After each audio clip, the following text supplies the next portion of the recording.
안녕하세요. 저는 이제 코어닥스 리서치 팀장을 맡고 있는 조기영이라고 합니다. 일단 디파이 프로젝트 워킹 그룹에서 그 중앙화 거래소와 탈중앙화 거래소에 대한 설명을 지금 제가 드리게 됐고요.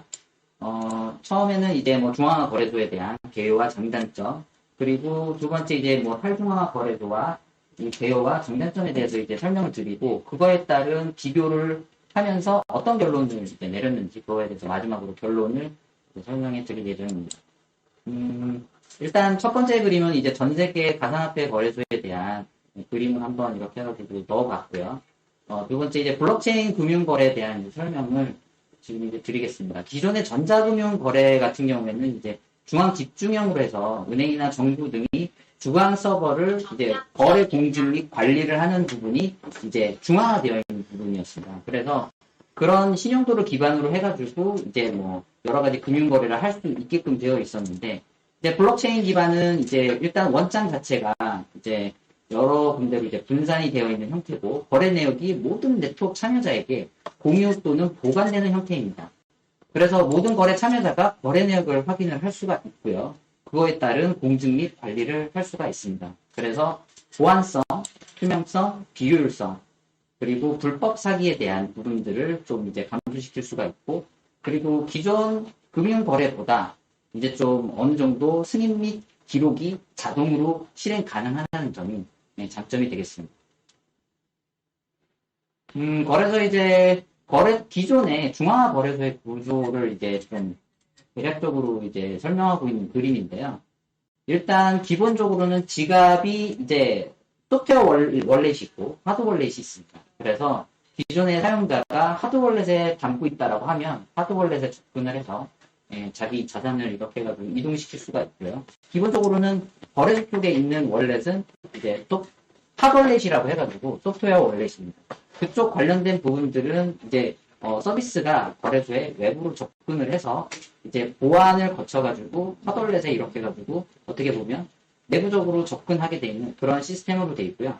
일단 처음에는 웹 서비스에 접근을 하게 되고, 웹 서비스에 접근을 해서 거래 처리가 이루어지는 서버를 통해서 하드월렛에 이렇게 해가지고 접근을 하게 됩니다.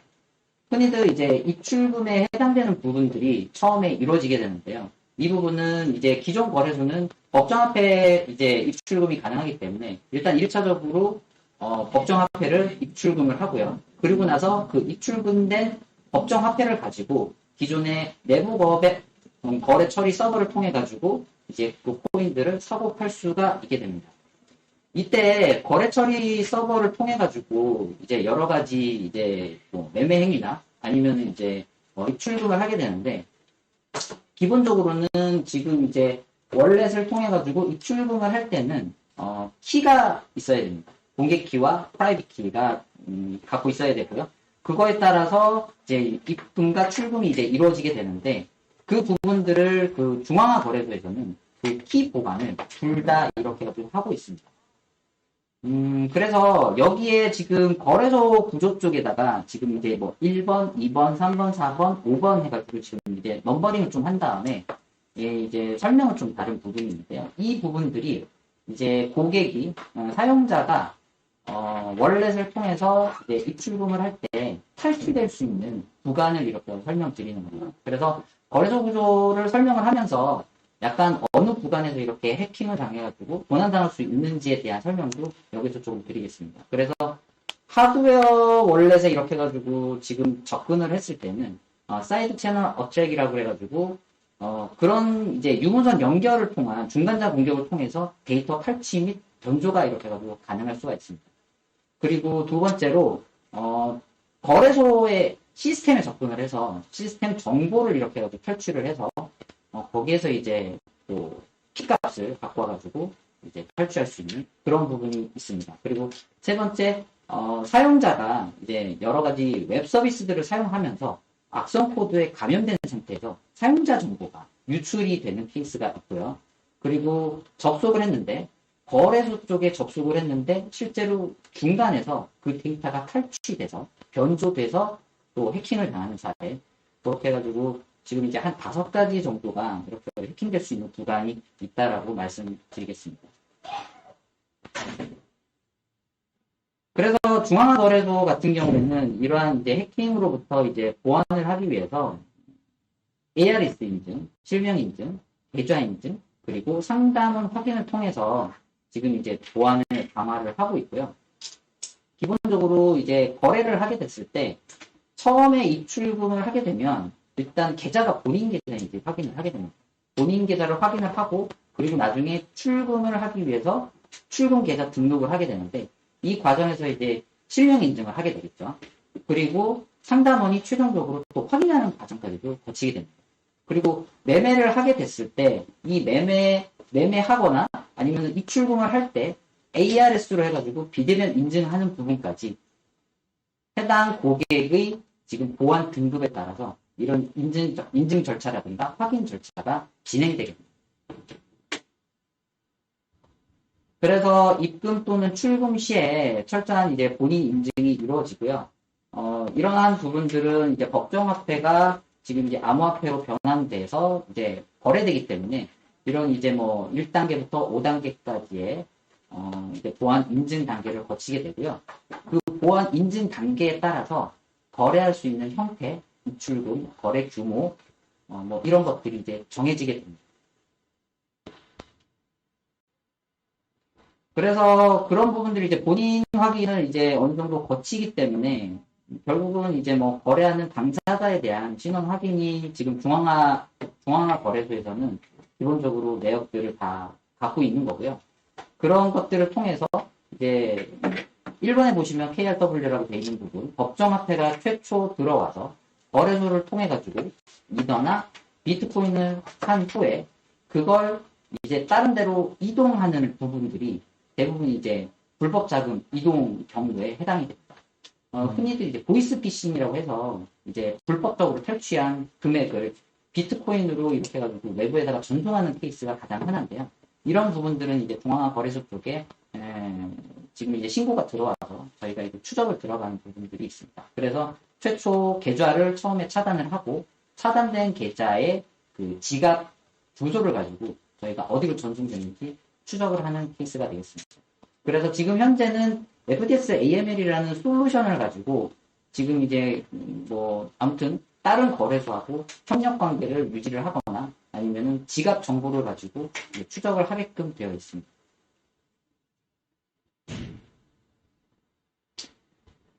그리고 이제 기본적으로는 핫월렛이 있고 콜드 월렛이 있는데 80%의 고객의 가상화폐는 일단은 콜드 월렛 쪽에 이제 보관을 하게 되어 있습니다. 기본적으로 입출금을 하는 금액 단위가 뭐 전액을 다 넣고 전액을 다 빼는 케이스는 그렇게 많지 않기 때문에 고객이 어느 정도 입출금이 가능한 범위 그리고 매매가 가능한 범위 내에서 저희가 핫월렛을 운영을 하고요. 그리고 나머지 80%에 해당되는 콜드 월렛 쪽에다가 자산을 보관을 해서 해킹이 된다고 하더라도 이 핫월렛 쪽은 털리더라도 콜드 월렛을 털리지 않는 그런 구조로 일단 가져가고 있습니다. 그리고 이제 지금 키 관리 구조 같은 경우에 기존에 이제 뭐 인증 키가 2개의 키로 이렇게 해가지고 관리되어 있는데 지금 현재 거래소 보안을 강화하기 위해서 멀티 시그네처 월렛이라고 해서 지금 3개의 키를 가지고 이제 월렛에 접근할 수 있는 그런 방식의 지갑도 지금 제공이 되고 있습니다. 일부는 지금 이제 기술적인 문제로 제공이 되지 않는 이제 부분들도 있고요. 지원이 되는 부분들은 최대한 지원을 해서 멀티 시그네처 월렛으로 이제 전환하는 작업을 요즘에 이제 중앙화 거래소는 하고 있습니다. 중앙화 거래소의 장점은 일단 3가지로 이제 얘기 드릴 수가 있을 것 같은데요. 예전부터 이제 서비스를 해온 지 오래됐기 때문에 기존에 이제 뭐 증권 HTS처럼 사용자 친화적인 UI, UX를 이렇게 해가지고 구성을 해서 제공을 하고 있습니다. 그리고 서비스가 오래된 만큼 거래량과 유동성이 풍부한 상태고요. 그리고 상대적으로 수수료가 뭐 비싸다고 말할 수도 있겠지만 상대적으로 수수료가 저렴하다라는 장점이 있겠습니다. 이제 중앙화 거래소의 이제 단점에 대해서 말씀드리면 이제 뭐 P2P 방식 거래로의 사용자 익명성, 거래 투명성을 제공하는 그 암호화폐와는 다르게 블록체인 기술이 아니라 그 중앙화된 원장에서 모든 거래를 처리하게끔 되어 있습니다. 그래서 모든 것들이 이제 중앙화된 기반 거래 시스템으로 구성되어 있다는 게 단점이고요. 그리고 이제 그 거래소, 그 암호화폐 거래 시에 거래소 사용자가 직접 보관, 관리해야 될 이제 그 서명화된 암호화 키 같은 경우에도 지금 이제 거래소가 다 이렇게 입출금, 매수 매도를 하기 위해서 지금 이제 전부 다 관리를 하고 있습니다. 그렇기 때문에 아까 말씀드렸던 그런 이제 하드웨어 탈취 같은 그런 해킹 사고에 좀 취약한 부분이 있습니다. 그래서 온라인에 연결되어 있는 거래소 하드웨어시 해킹이 좀 취약한 상태이고, 다른 거래소와 정보가 좀 공유가 안 되는 부분들이 또한 이제 단점이 되겠습니다. 기존의 거래소는 이제 어떻게 보면은 타 거래소하고의 연계를 통해 가지고 이제 그 입출금이 일어나는 부분들도 있지만 기본적으로는 고객에 대한 정보, 입출금 그리고 매매에 대한 정보는 서로 공유를 하지 않습니다. 그렇기 때문에 그런 이제 불법적인 사고가 발생했을 때 그런 거를 이제 추적하기 위한 부분에 있어서는 서로 공유가 되지 않는 부분 때문에 좀 이제 해킹에 취약하다고 말씀드릴 수 있겠습니다.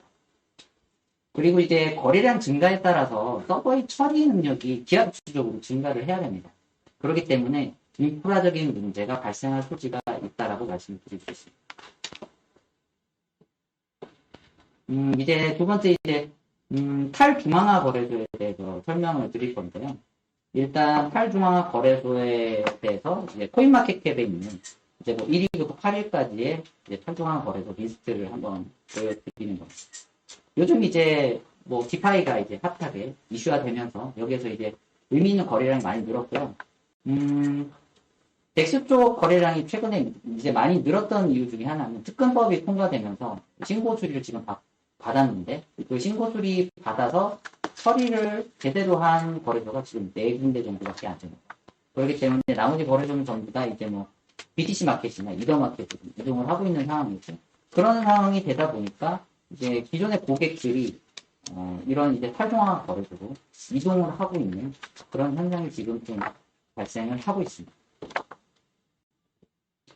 일단 탈중앙화 거래소 같은 경우에는 기존의 고객에 대한 자금을 보유하기 위해서 뭔가 이렇게 해가지고 월렛에 대한 키값에 대한 것들을 다 이렇게 해가지고 갖고 있는 게 아니라 중앙에서 이렇게 해가지고 중개만 해주는 구조로 되어 있습니다. 그래서 개인 지갑 대 개인 지갑을 서로 매칭을 시켜서 그 거래가 성사되게끔 해주는 중개 역할만 하고요. 실제로 지금 매수자와 매도자의 자산을 대리해서 관리하거나 보관하지는 않습니다. 일단 거래소 유형은 이제 온체인 오더북 형태가 있고요. 오프체인 오더북 형태가 있고, 그리고 자동화된 시장 메이커 이렇게 세 가지 유형이 있을 수가 있고요. 일단은 온체인 오더북의 경우에는 쉽게 설명드리면 지갑 대 지갑 간에 이제 가격에 대한 매칭이 이루어지면 실제로 입출금이 지갑 간에 이루어지는 형태로 되어 있습니다. 그렇기 때문에 지갑에서 지갑으로 바로바로 이렇게 해서 매수 매도가 수시로 일어나기 때문에 그 매수 매도 체결이 되는 그 상황 자체가 수수료가 계속 발생을 하거든요. 그러면은 입출금에 해당되는 수수료가 발생하는 만큼 수수료가 나가기 때문에 그 수수료에 대한 정도가 이제 좀 비싸다라고 이렇게 말씀드릴 수 있겠습니다. 중앙화 거래소 같은 경우에는 사실 블록체인상에 이런 이제 뭐 체인에 의한 트랜잭션 발생이 되는 것은 아니기 때문에 내부적으로 처리하기 때문에 그런 수수료를 굉장히 어떻게 보면 상대적으로 저렴하게 가져갈 수 있거든요. 근데 이제 덱스 쪽은 실제로 입출금이 일어나서 그걸 매칭시켜주는 구조이기 때문에 상대적으로 수수료가 좀 비싸다라고 말씀드릴 수 있겠습니다. 그래서 나타나는 게 이제 두 번째 오프체인 오더북인데요. 오프체인 오더북 같은 경우에는 실제로 별도의 프로토콜을 구현을 해서 그 프로토콜로 해가지고 이제 뭔가 유동성 풀을 활용해가지고 이제 매칭을 시켜주는 부분이 되겠습니다. 이 부분은 쉽게 얘기하면 이제 매수 매도 체결에 의한 여러 가지 이제 매칭들이 이제 많이 이루어진 것들을 한 번에 묶어서 이렇게 처리해준다고 보시면 될 것 같습니다. 그렇기 때문에 좀 더 효율적으로 적은 이제 수수료로 처리를 할 수가 있겠죠. 근데 결국은 덱스가 이제 기본적인 개념이 탈중앙화인데 이렇게 되게 되면 오더북 자체를 중앙에서 이렇게 관리를 해주면서 한꺼번에 묶어서 처리해주는 부분이 생깁니다. 그러면 아까 말씀드렸던 온체인 오더북에 비해서는 좀 중앙화된 그런 이제 거래소 형태가 되겠습니다. 그리고 자동화된 시장 메이커 관련된 부분들이 있는데요. 이쪽에는 이제 어떻게 보면 그 시장에 대한 유동성 공급을 자동으로 이렇게 해가지고 좀 이루어주는 부분들이 있습니다. 대부분 이제 거래소 쪽에 중요하게 역할을 해주는 부분이 이런 이제 메이커와 테이커를 이제 다 역할을 해주는 이제 마켓 메이킹이라는 표현을 쓰거든요. 그래서 이 마켓 메이킹 역할을 해주는 부분이 굉장히 좀 중요합니다. 근데 이런 부분들을 이제 뭐 메이커와 테이커를 이제 어느 정도 자동으로 이렇게 해가지고 역할을 해주면서 시장 호가를 채워주는 그런 역할을 자동화시켜가지고 거래소 쪽에서 지금 이제 매수 매도가 일어나게끔 그렇게 중개를 해주는 역할이 자동화된 시장 메이커 AMM 거래소 유형이 되겠습니다. 이 부분도 어차피 거래 체결을 위해서는 인체인 트랜잭션이 생성돼야 되기 때문에 결국은 이제 수수료를 뭐 지불해야 되는 방식이고요. 이런 부분들은 이제 뭐 카이버 네트워크나 뭐 이런 ERC 토큰을 통한 거래도 제공이 되고 있습니다. 그 탈중앙화 거래소가 이제 자금 세탁에 악용될 위협이 좀 있습니다. 보안적인 측면에서 가상자산 소유자의 그 익명성 때문에 이 상대방이 누군지 모르기 때문에 결국은 거래를 했을 때 누가 누구에게 팔았는지 추적하기가 힘든 부분입니다. 그리고 가상자산 거래 내역에 대한 위변조를 이렇게 할 수 있는데요.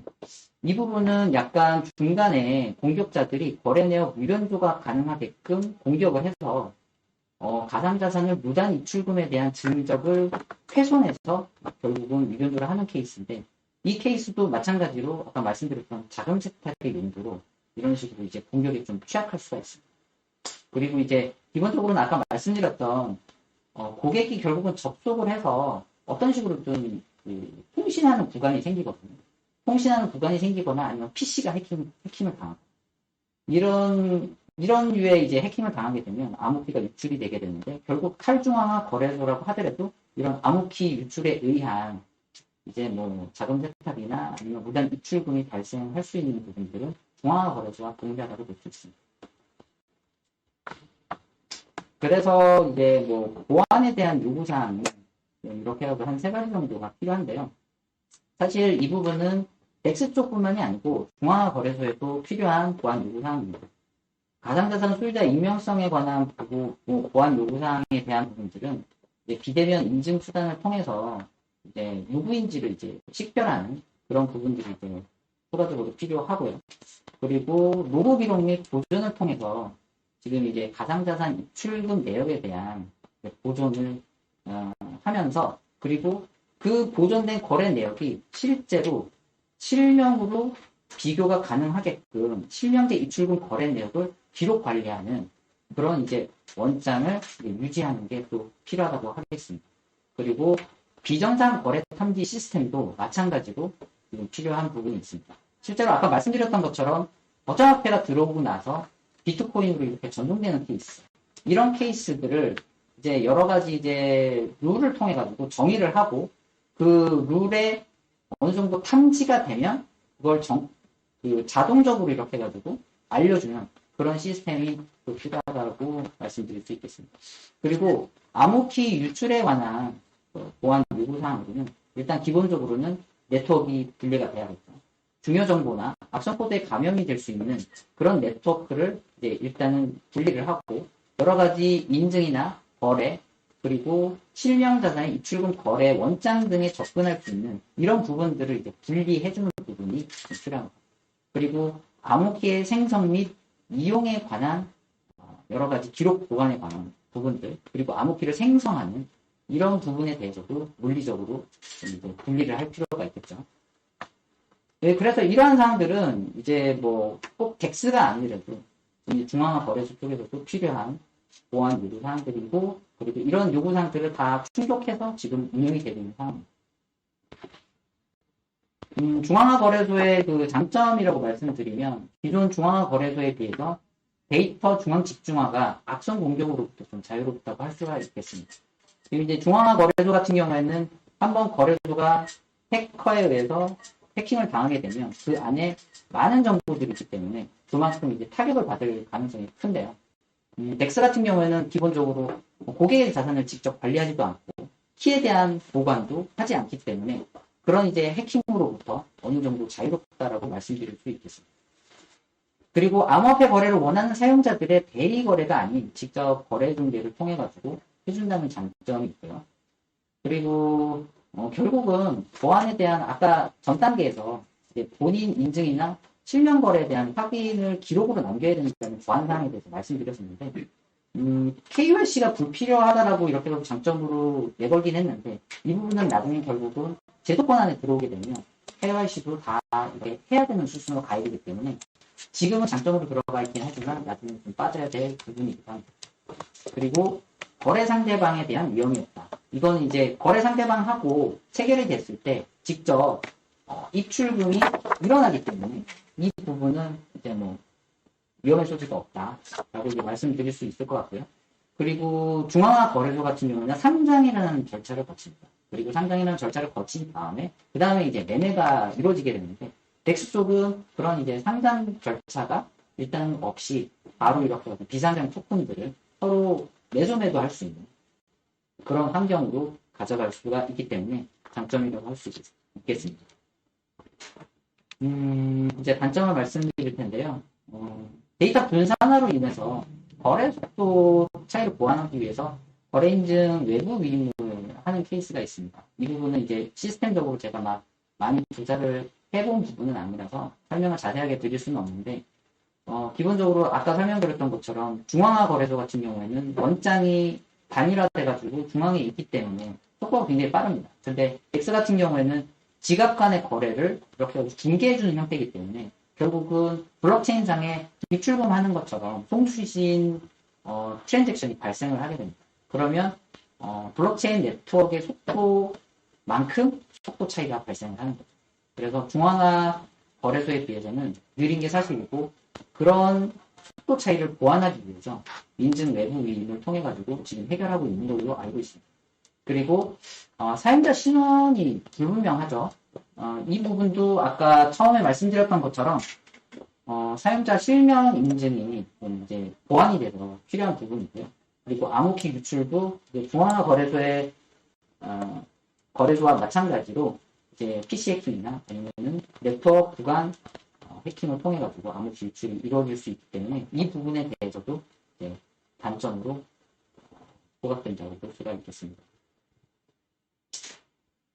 일단은 사용성은 중앙화 거래소만큼 이제 친화적이거나 그러지는 못하기 때문에 불편한 건 사실이고요.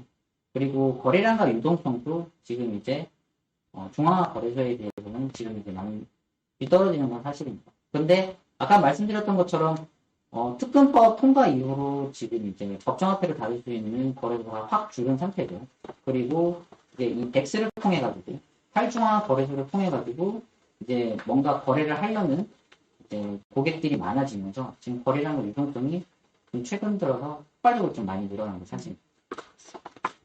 그리고 수수료 부분은 아무래도 아까 말씀드렸던 것처럼 실제로 블록체인상의 트랜잭션이 발생을 해서 전송이 되는 거다 보니까 이런 부분들은 수수료가 상대적으로 중앙화 거래소에 비해서 비쌀 수밖에 없는 구조를 갖고 있습니다.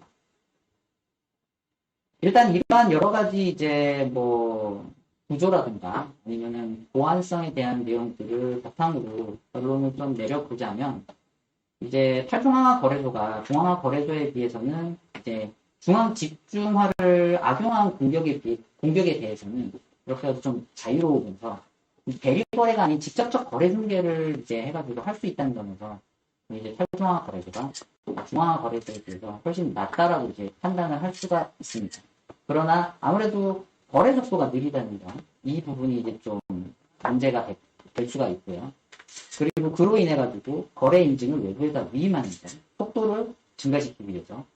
그리고 지금 현재 상태는 사용자의 신원이 불분명하고 그리고 암호키 유출 등의 보안 위협이 있기 때문에 결국은 지금 자금 세탁이나 테러 자금 조성에 이용될 가능성이 높다라는 점이 이제 결론이 되겠습니다. 그래서 탈중앙화 거래소라고 하더라도 지금 이제 중앙화 거래소가 갖고 있는 이제 여러 가지 단점들을 보완을 해서 지금 이제 탈중앙화 거래소가 운영이 되고 있긴 하지만 지금 이제 탈중앙화 거래소가 갖고 있는 그 단점들이 있기 때문에 이러한 거래 속도의 차이에 대한 개선 그리고 여러 가지 이제 자금 세탁이나 테러 자금 구성에 이용될 가능성을 좀 차단할 수 있는 그런 이제 솔루션이나 시스템들이 이런 탈중앙화 거래소에 좀 추가적으로 붙어줘야 지금의 탈중앙화 거래소가 좀 더 경쟁력 있고 그리고 거래 자금과 유동성이 풍부해지는 그런 쪽으로 이제 갈 수 있다라고 지금 생각을 합니다.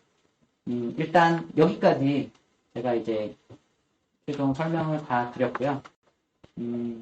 부족하지만 제가 조사한 내용에 대해서 들어주셔서 감사드립니다.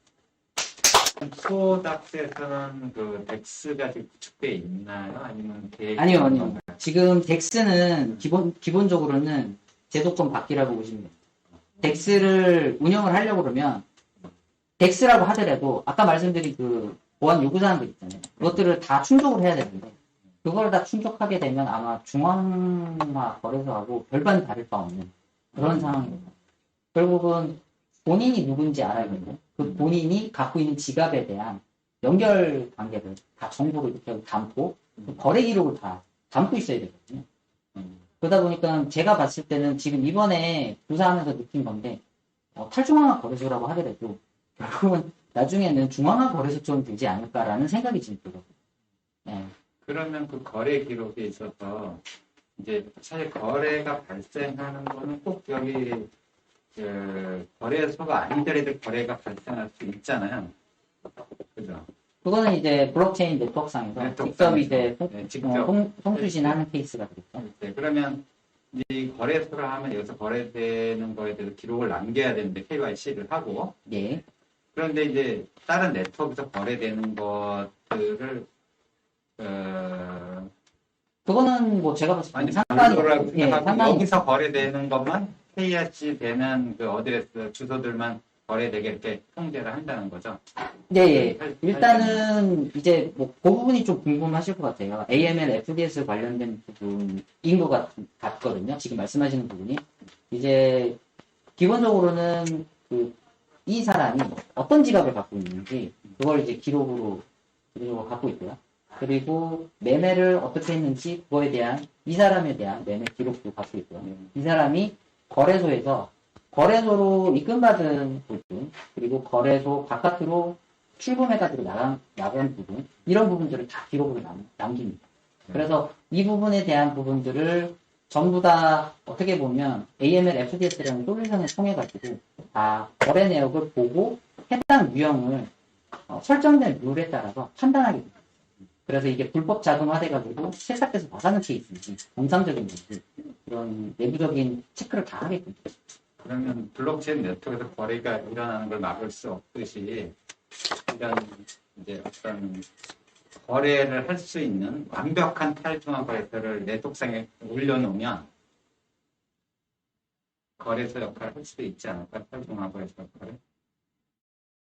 지금 말씀하시고 싶은 거는 뭐 제도나 규제에 전혀 구애받지 않고 운영할 수 있는 그런 거래소를 말씀하시는 거잖아요. 물론 이제 뭐 그렇게 이제 운영을 할 수는 있을 겁니다. 그렇게 구축을 해서. 근데 이제 아마 국가나 정부 차원에서 그렇게 가만 안 놔둘 겁니다. 결국은 해당 서버가 어디 있는지 끝까지 추적할 거고요. 그 추적한 서버가 결국은 어디에 있는지에 따라서 규제를 받게 될 거예요. 결국은 이제 그걸 피하기 위해서 해외로 나가잖아요. 근데 이제 해외로 나가게 되면 이제 아시겠지만 IP 차단입니다. 해당 국가에서 아예 IP를 차단시켜버리거나 아니면 거래소에서 자체적으로 차단을 하거나. 왜냐하면 규제에 이제 묶이게 되면 결국은 그 서버가 이제 운영을 못하는 상태까지 가게 돼요. 그래서 아마도 뭐 해외에서 이렇게 해가지고 운영을 하실 수 있겠지만 결국은 각 나라에서 차단되는 것 때문에 결국 운영하기 힘드신 상황이 되시는 수순이 되지 않을까. 네, 그런 생각이 듭니다. 그러면 지금 이제 유니스왑이나 이런 것 어떻게 보면 그게 거래를 하는 거라고 볼 수도 있잖아요. 왜냐하면 스테이블 코인이나 이런 걸 수합을 하게 되면. 네. 그죠? 그러면, 뭐 이게 약간 좀 유니스왑도 막아야 되지 않느냐. 그런 생각도 좀 드는데, 지금 현재 그 특검법으로 해서 지금 신고 수리에 지금 들어가 있는 거래소들은 이제 다 중앙화 거래소고요. 덱스 쪽은 지금 이제 그렇게 처리한 케이스가 없고 대부분의 덱스들이 아시겠지만 조세회피 지역에 다 이렇게 분사를 두고 중앙 서버를 두고 운영되고 있는 걸로 알고 있습니다. 그렇기 때문에 이제 신고를 안 하고 일단은 지금 영업을 하고 있는 상태인 거고요. 결국은 제가 아까 말씀드렸지만 이제 저희 나라에서 뭐 영업을 해서 뭐 매매를 하고 싶거나 아니면 뭐 미국에서 매매를 하고 싶거나 미국 시민, 우리나라 시민이 아니면 뭐 일본 시민이 결국은 그 나라 국민이 거래를 하게 되면 그 나라 규제를 받을 수밖에 없어요. 일단은 덱스가 아무리 조세회피 지역이 있어도 결국은 거래 대상이 되는 고객이 결국은 규제 대상에 포함되기 때문에 결국은 그 규제에 일단은 뭐 받을 수밖에 없는 상황이 되겠죠. 저는 이제 그렇게 생각하고 있습니다. 네, 지금 이제 바이낸스도 우리 서버 뭐 다른 데 있기 때문에 너네 나라 규제하고는 상관없어라고 이제 계속 해가지고 얘기하다가 결국은 스스로 이거 IP사를 다 하고 있거든요. 저도 다음 질문이 그거였는데, 예. 바이낸스가 빅페어런을 발행을 한다고 했다가, 실제 서버 협업하는 걸 한다고 했다가, 8월 며칠인가 그걸 접었더라고요. 그 스테이블 코인을, 원화 기반의 스테이블 코인을, 그 부분요? 바이낸스가 발행을 한다고 했는데, 사실 그게 만일에 되면은 탈중화 거래소가 가능해지잖아요. 우리가 원화 출금이 없어도, 은행에 돈이 없더라도. 근데 그게 이제 그렇게 된 사실 연유가 뭔지가 궁금하더라고요. 정부 규제 바이낸스가 통해서 그런 건지. 쉽게 설명드릴게요. 법정화폐가 암호화폐로 전환되는 것 자체를 다 잡겠다는 거예요. 그렇죠. 네. 왜 그러냐면 외환 거래 때문에 결국은 이제 해외 송금이 되는 거잖아요. 암호화폐를 거친다고 하더라도 법정화폐가 암호화폐를 거쳐가지고 다른 나라 화폐로 이제 전환될 수가 있잖아요. 그러면 이제 환전이 되는 거예요. 그 부분은 결국은 정부 쪽에서는 불법 외환 유출이라고 보는 겁니다. 그래서 법정화폐 자체를 아예 못 써주고 있는 거예요. 네. 그래서 지금 이제 뭐 BKRW 그런 거에 대한 발행 자체가 다 불법으로 규정되는 이유가 거기에 있습니다. 그걸 정부가 압력을 넣겠네, 바이낸스에다가. 바이낸스 코리아에. 저희 나라에서 뭐 할 수는 없어요. 예. 그거는 뭐 정부 쪽에서 뭐 압력도 넣겠지만 스스로 아마 법률 검토를 하면서 불가능하다라고 생각을 했을 거예요. 그러면 현실적으로 덱스라는 게 여기에는 이제 두 가지 측면 좀 어려운 점이 있다라고 보여집니다. 하나는 정부의 규제, 어느 나라든. 또 하나는 이제 그 거래소라 하면 이제 그래서 내가 얼마치 팔게 되는데 그 트랜잭션들이 여러 개로 쪼개질 수가 있기 때문에 각각의 수수료에 대한 부담, 즉 리얼로 이제 어떤 거래를 하게 되면 좀 그런 거를 보고 계시는 거다. 네, 일단은 그렇게 보고 있습니다. 그럼에도 불구하고 이제 요즘 디파이가 핫하잖아요. 그리고 이제 뭐 유동성이라든가 변동성이 굉장히 극심하고 그리고 특정 디파이 패턴 같은 경우는 이제 쏠림 현상이 있어서 그런 걸 뭐 생각한다 그러면 이제 또 덱스 쪽으로 가가지고 거래할 가능성이 높아집니다. 그리고 이제 아까 말씀드렸듯이 상장 전에 토큰들이 이제 덱스 쪽에 많이 거래가 돼요. 초기 토큰에 투자를 해서 이제 나중에 상장되는 과정을 거치는데 이 상장될 때쯤 되면 이 토큰이 굉장히 가격이 많이 오르는 상태거든요. 그러면 이제 흔히들 이제 초기에 투자를 원하시는 분들 같은 경우는 덱스 쪽 통해가지고 이제 아직 상장되지 않은 토큰들을 구매하려는 용도로 지금 이제 많이 접근을 하십니다. 그리고 실제로 그렇게 초기 프로젝트에 투자를 해서 이제 나중에 상장될 때쯤 보면, 물론 이제 토큰마다 차이가 있긴 하지만, 2000%도 좋고, 3000%도 좋고, 막, 그 가격이 어마어마하거든요, 차이가. 그렇기 때문에, 초기 투자에 대한 메리트 때문에, 또 덱스적으로 접근하는 케이스도 있어요. 우리나라에서 덱스를 운영하는 회사들이 있나요? 제가 두 부분까지는 제가 직접 못했습니다. 네. 그리고 아까 말씀드렸던 것처럼, 다 아마 요새 회피 지역이 있을 거예요. 우리나라에 본사를 두고 우리나라에 서버를 두면 아까 말씀드렸듯이 특근법에 해당되는 모든 규제를 받기 때문에 그러면 그거에 따른 보안 사항들을 다 해야 되거든요. 그리고 이제 얼마 전에 이제 뭐 그거 관련해가지고 이제 신고 수리를 받은 적이 있는데 그때 이제 신고 수리 다 해야 됩니다. 그럼 그 중에는 이번에 이제 그 신고를 못한 전체 중에 백수도 있나요? 그한 20명. 백수에 대한 내용은 제가 뭐 붙들어 물었어요. 제가 뭐 그냥 그걸 정확하게 대부분 다- 답변드릴 수는 없는데 제가 아는 범위 내에서는 다 백수는 거래소라는 거죠. 예, 네. 제가 아는 범위 내에서는 백수는 없었던 거예요. 지금 이렇게 되죠. 감사합니다.